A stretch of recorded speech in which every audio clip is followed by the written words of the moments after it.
Welcome back, third graders, to our science lessons. Previously, in lesson 1, we explored parts of weather and how to measure them. In this lesson, we're going to analyze and interpret data about weather conditions across different times and locations. In your book's page 422, we can see an image of trees. What clues from this image can tell you what the weather is like? At first glance, we notice that the leaves are shades of yellow and orange, which we know means it's fall season. This means that the weather here is probably cool and not very hot.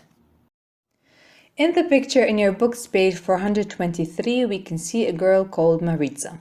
It's January and Maritza can't wait to go outside to play with her friends, but first she had to decide what to wear. Did she make a good choice?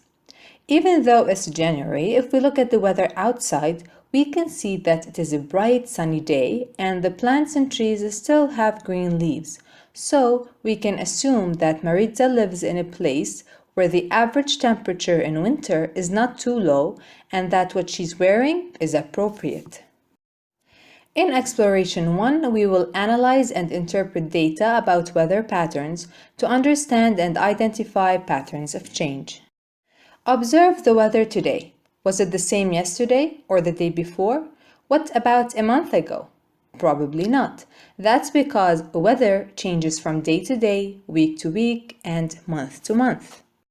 If we look at the map and tables in your book's page 424, we can see that the data shows the average temperature and precipitation for each month in Chicago City in the US. In March, the average temperature is 33 degrees Fahrenheit, which is almost equal to 0 degrees Celsius. That's freezing temperature, so in Chicago, March is usually very cold. In April, the average temperature increases to 47 degrees Fahrenheit, which is almost equal to 8 degrees Celsius. It is still considered cold, but not as in March. And in May, the temperature also increases to 62 degrees Fahrenheit, which is almost equal to 16 degrees Celsius. So, the weather is slightly getting warmer as we go from winter season into spring. As for the precipitation, we can notice that it is not constantly increasing. It increases from March to April, but then decreases from April to May. So, there is no pattern. Now it's time for the Do the Math activity on page 425. In number 3, we're going to read each statement about the data from the map on the opposite page. Then, circle all the statements that are true, so we might have more than one answer. Part A. The average temperature in March is 29 degrees Fahrenheit more than in May. They said temperatures, so we look at the column of temperature in the tables of months March and May only. Is March greater than May by 29 degrees? First of all, the temperature in March is less than that in May. 33 is less than 62, so A is not correct. Part B. The total precipitation in March and May is 2 inches less than in the month of April. They said precipitation, so we look at the column of precipitation in the tables. Is the precipitation in months March and May together less than that in April? To find out, we first add the precipitation in March and the precipitation in May. That's 2 plus 4, which is equal to 6 inches. Then, to find out if it is less than the precipitation in April, we subtract. So we do 8 minus 6, which is equal to 2 inches. So that is correct. So, in our books, we circle letter B. Part C. The average temperature in May is 15 degrees Fahrenheit less than in April. They said temperature, so we look at the column of temperature in the tables of months April and May only. Is the temperature in May less than that in April by 15 degrees? No, because the temperature in May is greater than that in April. 62 is greater than 47, so C is not correct. Part D. Temperature and precipitation both show the pattern of increasing month.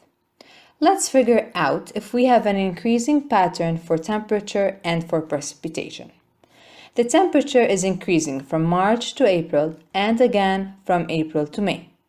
However, the precipitation increases from March to April but then decreases from April to May. So we don't have an increasing pattern for both. So D is not correct. Part E. The average temperature in April is 14 degrees Fahrenheit more than in March. They said temperature, so we look at the column of temperature and the tables of months, March and April only. Is the temperature in April more than in March? Yes, it is. Is it more by 14 degrees? To find out, we subtract 47 minus 33. We get 14 degrees Fahrenheit, so yes, E is correct. So in our books, we circle part E. Finally, part F. The total precipitation in April is 4 inches more than in May. They said precipitation, so we look at the column of precipitation in the tables of months April and May only. Is the precipitation in April more than in May? Yes, it is. Is it more by 4 inches? To find out, we subtract 8 minus 4. We get 4 inches. So yes, F is correct. In our books, we circle part F. On the same page number 4, we're going to use the data from the map we saw on page 424 to fill in the average precipitation. Then we solve each problem. The average precipitation in March, according to the table, was 2 inches. Is 2 greater or less than 1 inches? It's greater. The average precipitation in April, according to the table, was 8 inches. Is 8 greater or less than 9 inches? It's less.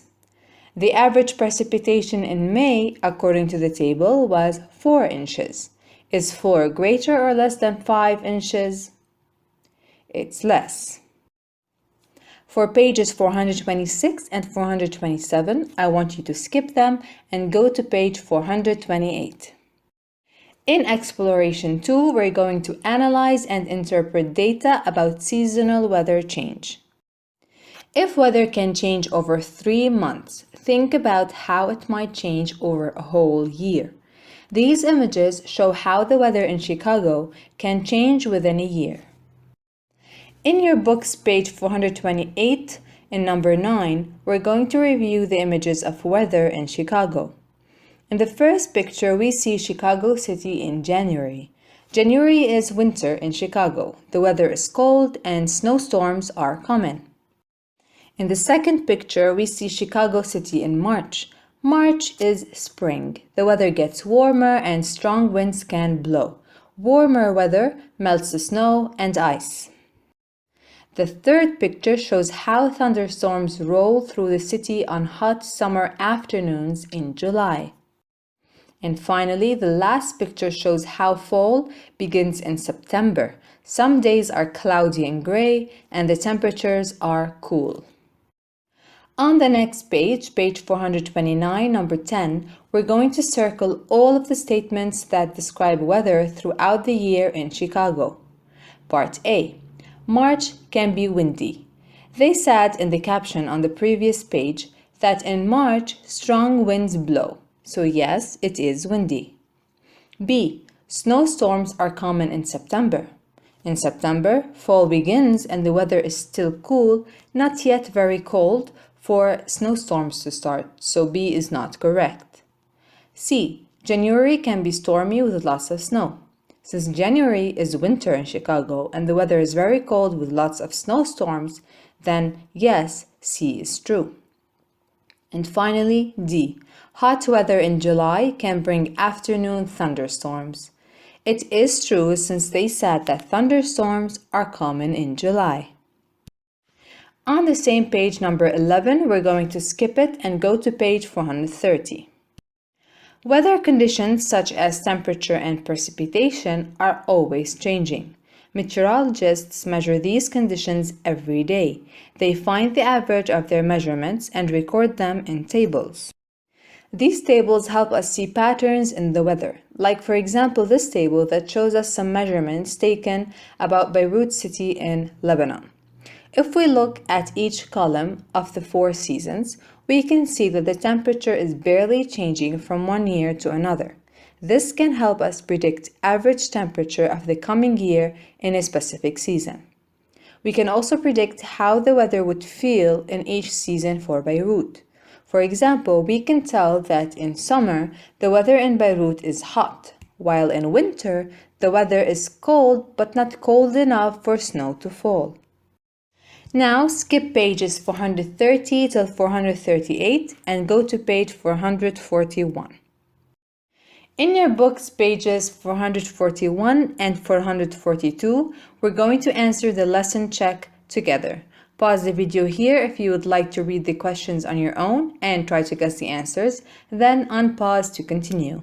Remember, you can pause the video anytime to copy the answers on your book. Think back to the beginning of the lesson. What can you say about Maritza's choice of clothing for the season and weather? Be sure to do the following. Consider what you know about weather in different locations, and consider how patterns of data can help you make predictions. Given the clothes Maritza has chosen to wear, it is clearly warm outside. This suggests that weather forecasters predicted warm weather. It could also mean that Maritza lives in an area where winters are warmer. For number 2, which of these would help you to predict average weather conditions in a certain place? Is it A, knowing what the weather was like on that day 100 years ago? B, observing how weather patterns repeat year after year? Or C, finding the highest and lowest temperature in each month? Just like we said about the table about Beirut city, we could predict the weather in a city by observing how the weather patterns repeat each year. So the answer is B. In number 3, we're going to predict which months are most likely to have snow next year. It must be 32 degrees Fahrenheit or below for snow to occur. So from the table for Denver, Colorado at the top, we choose the months that have a temperature less than 32 degrees. They are January, February, and December. So we circle A, B, and E. Number 4, predict which months will have the hottest temperatures next year. So we choose the months with the hottest temperatures in the table. They are June, July, and August, so we circle C. Number 5, predict which months will have the least precipitation next year. Since we are talking about precipitation, we're going to look at the table for Miami, Florida at the bottom. The months with the least precipitation are December, January, and February, so we circle D. And number 6, we're going to fill in the blanks based on the same table for Miami, Florida, since we will be talking about rain and precipitation.